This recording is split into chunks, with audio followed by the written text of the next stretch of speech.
All right, guys, welcome to the Outer Nexus. There's some pretty cool space news happening. Let's see.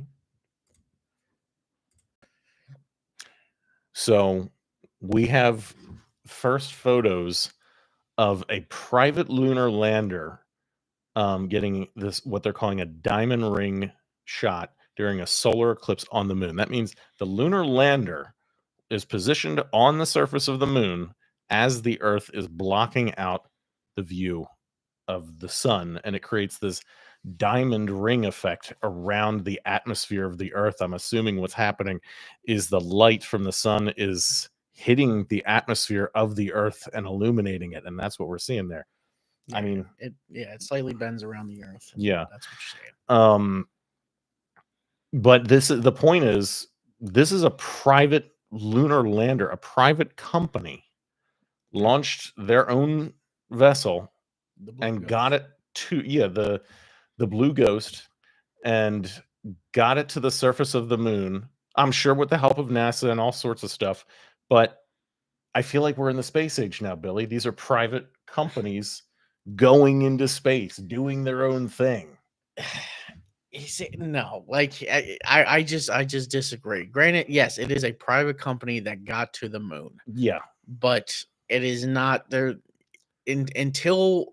What do we need? What do we need to be in the And space age? To me, what you know what christens that day? What we have humanoid robots, Billy. No, Billy. no, We have space humanoid age. We're robots. talking about Okay. space age. All right. Okay. What christens that day for me is when we have the first commercially available, not necessarily for rich people, because there Yeah. could be one that's like, oh, it was $10 billion and I just Yeah. happen to have it. Yeah. Okay, commercially available trip to the moon. Oh yeah. That'll well, be it for okay. me. Yeah. I mean, there's that. I mean, we could get. Listen, we're gonna get into that, Yeah. but let's talk about this for a little bit. So this is what this thing looks like. And what I'm going to assume is that this is what the plan is for a lot of these technogarchs. Is they want to build these sort of things privately and launch their own shit because the Biden administration designated time zones on the moon. You know, Yes. like this is happening. We're going to be going up there, putting a base up there, and having operations up there. And now Nokia, with an intuitive machines, deliver first cellular network to the moon. Like this isn't just things on paper anymore. This is we're going up there. We are going up there, and Yeah. I will not say that we're not. But I wouldn't say again that we were quite in the space age yet. Well, and we're not going to be, and that's the thing is, I don't even know if we're actually going to see it in our lifetimes because the humanoid robot process has to go through first. Everything like that's what they want to do. They want to build all these humanoid robots to facilitate and engineer all this stuff out, and then the humans could come in. Right? I mean, that would be the plan. I mean, right? It could. I mean, if you get the humanoid robots up Yeah. on the moon, or any kind of robot, Yeah. up on the moon, they do all that shit. They get everything ready for us. Yep, they can build all the infrastructure. Yeah, and then to their specs because they would be like us. Yeah, humanoid. Well, I mean, some of them would be, but again, like the same shape. I meant. Well, yeah, I know what you were saying, but I'm Yeah. saying like, if you have a construction robot that just happens to not be humanoid, them too. Well, yeah. But yeah, they build all the infrastructure, and then we have a place on the moon that we could go. Yeah.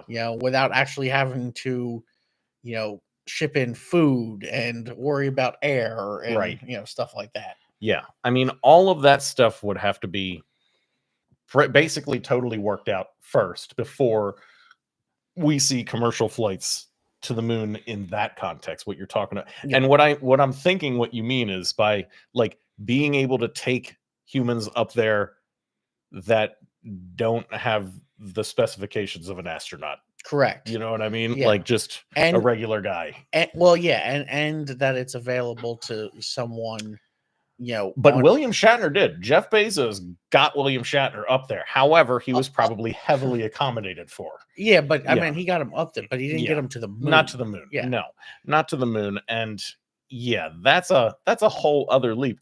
Because once you're up there, well, it depends on the type of stuff you're using to get up there. But once you're up there, you kind of have to stay up there for a bit to establish everything. You know, Yes. these are going to be, perilous missions where they're going to be up there. I guess the humanoid robots would build out a facility, and then the astronauts would come in later to be up there for months at a time to get all that shit ready. Yeah. Yeah. Yeah, and those first ones are actually absolutely for the astronauts. Yeah. They're not for Right. regular people. Yeah. But once all those systems are in place, and Yeah.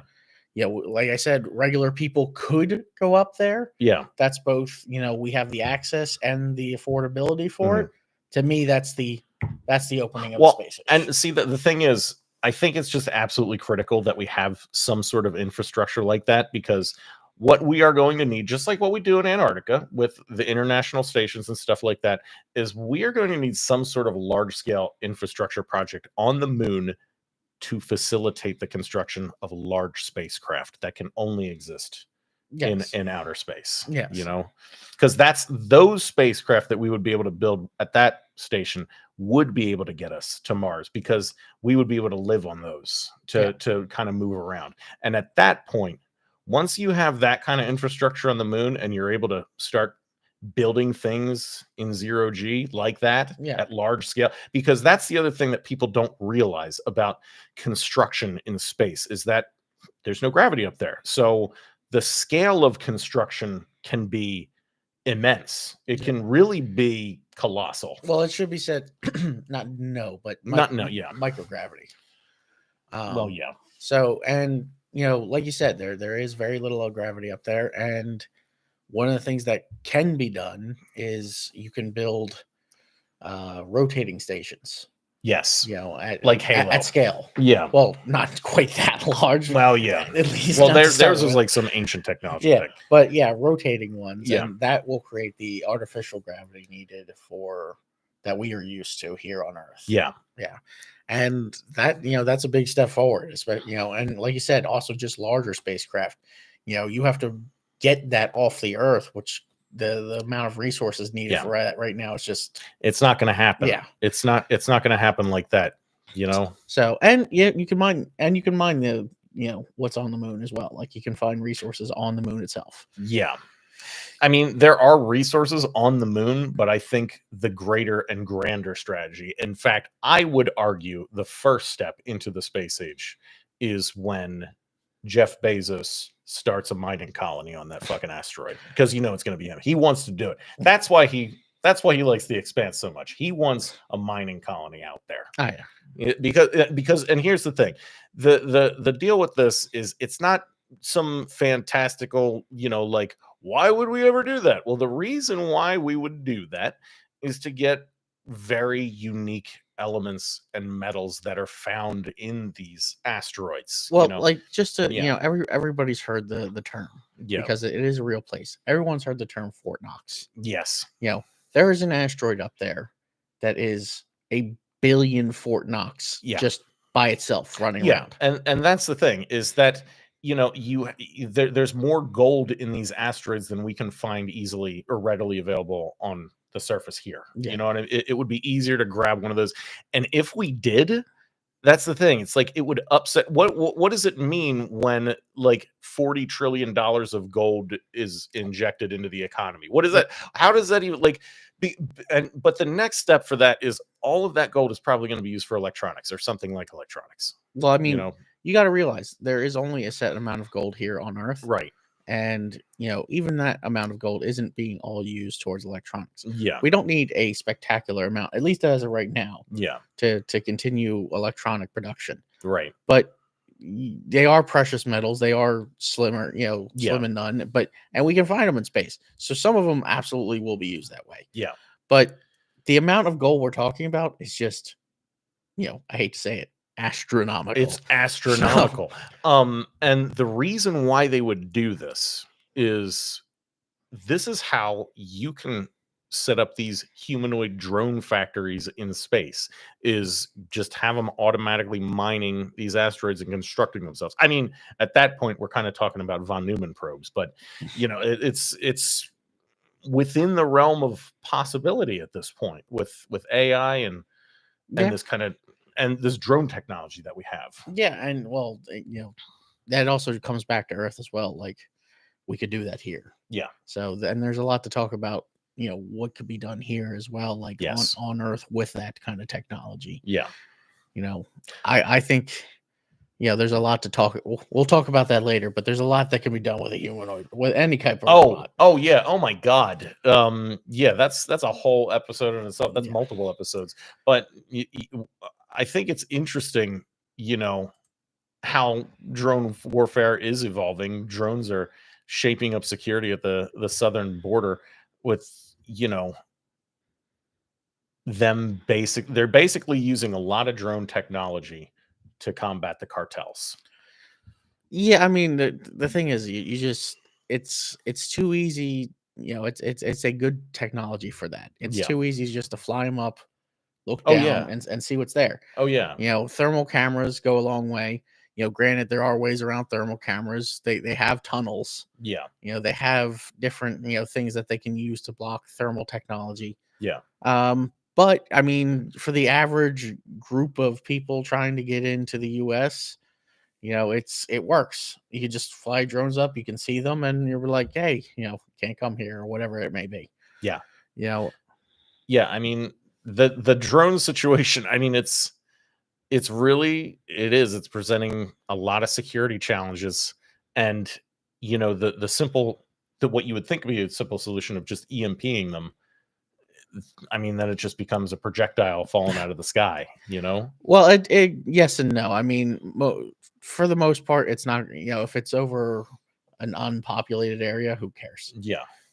You do have to watch for land-based EMPs, obviously, because you don't want to EMP yourself. Yeah.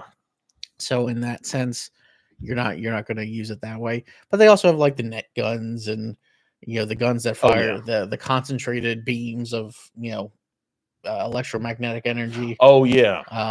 To try and knock them out of the sky as well. Or Yeah. I don't know if it was electromagnetic. No, it's or direct energy weapon. or the microwave ones. But It's like a microwave. There's different ones that they're using Yeah. right now that you can shoot them out of the sky with. Yeah. And technically, if you're a good enough shot, you could just shoot them out of the sky with an actual gun. Yeah, that is true. That's what you would do. You try to shoot them out of the sky with a slug. I mean, it's cost effective. So yeah, that's exactly how you take about it. I'm certain that many a drone have been just shot out of the sky. Yeah. In the backwoods of Tennessee and Kentucky and all that. I mean, if you go online and you look at YouTube enough, there's some people have taken out drones with sandals. Oh yeah. Oh my God. There's this picture of Florida man chucking a beer bottle. It's like the last image from the drone. Yeah, just this fucking beer bottle, and this dude just yeah. There goes the drone. Yeah. Oh my God. But yeah, that but as far as humanoid drones go, where do you think that's go? When do we get super soldier drones? Now, I think that's coming. Like combat drones are coming. Well, they're almost kind of here already. Yeah, there's no way to. Well, one of the things that was introduced, and you can buy it now. Yeah. There's different ones. There's the drones that they now offer. I don't know if you have seen the pictures. The company can sell you the drone, obviously. Yeah. They just can't sell you the ordnance that goes with the drone. The ordnance. Yeah. It identifies a target, or you do. Yeah. Either one, and it flies over basically in front of it. Yeah. And then it basically has a large claymore attached to it. Yeah. And it just blows the claymore. Yeah. And whatever's in front of it is destroyed. Yeah. There's that version that's available today. Yeah. The other versions that are available today are you've seen the K9 robots? Oh yeah. They're going hardcore with those now. They have been outfitted already. Oh, they've been outfitted, and they have like wheels, and they jump and they do tricks like a fucking stunt bike. Yep, and they have been outfitted with weapons on occasion. We gotta find, because this is where the crazy shit comes in, is when people start hooking motorcycles up to these things. Hold on, let me see. Motorcycle drone. What the hell is it?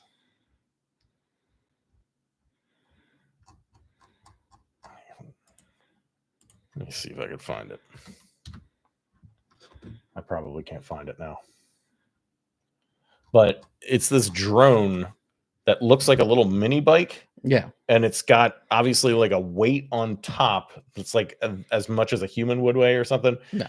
And it just jumps the weight to jump the bike. Like it's a stunt bike. Yeah. It's like, I mean, it's interesting. Yeah. You know? Yeah, and there's different ways of implementing. Well, like if we take out the drone technology, we just talk about the flight technology that's there. Yeah. There's interesting things you can do with that as well. Like, there's the that drone car thing that's going around now. That, I mean, obviously I don't think you can buy it yet. I think you can pre-purchase technically. And there's also the hover pack thing that's going around, but they're also considering like jump packs where it's not permanent flight. You just jump like a moon boots. Yeah. And there's different versions of that going. Yeah. So the technology's coming around, and I think some of these cities actually have already considered like the ports needed for like the taxi drones, like for airports and whatnot. So, are you talking about? Hang on, let me see. The eVTOL taxi Cadillac. Oh man, this thing is crazy looking. We're gonna check this out. Pull this up.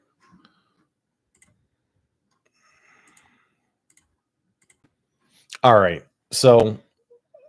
Once again, I argue that we are in the space age because that is a Jetsons vehicle. Okay, that thing is something George Jetson flies around in. Yeah, but that's what they're doing. This is what Cadillac's doing. They're going to invent the flying car for us. Don't get me wrong. I'm praying for the flying car. This is the flying car. Thank you, Cadillac. Thank you. Yeah. As is everyone else, but it's not here right now. It's not here right now, but it's coming. And this even is probably what they are testing in New Jersey. Even when that comes around, again, affordability is also the key factor. Oh, Billy. Affordability for a flying car, the people that are flying these fucking things around are going to be in a different class. Well, that's what I meant.